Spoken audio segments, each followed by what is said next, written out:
Apple's Genmoji feature introduced in iOS 17 allows users to create AI-generated emojis. If it's not showing on an iPhone, here's why and how to fix it. First, update your iOS version. To do that, launch your settings. Navigate to the option General, click on Software Update. If you find any available updates over here, just update your iOS to its latest version.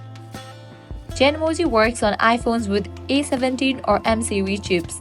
That means iPhone 15 Pro or later. If you have an older model, Genmoji may not be available. Next thing you want to do is check your region and language. For that, head back. Now scroll down and navigate to the option Language and Region. Click on Region. From here, select the option of United States. Then you can head back. Now let's enable Genmoji in keyboard settings. For that, launch any of the messaging app.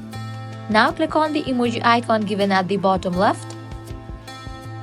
Instead of search emoji option, you will find the option of describe an emoji. Over there, you can give explanation about the emoji that you want to send. With that, emoji will be created.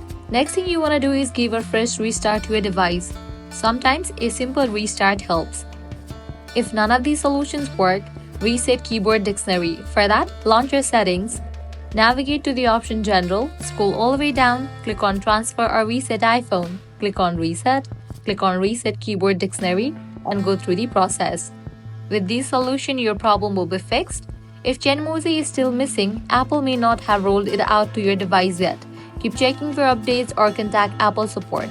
So that's a wrap for this video. If this video helped you out, don't forget to like, share and subscribe to our channel.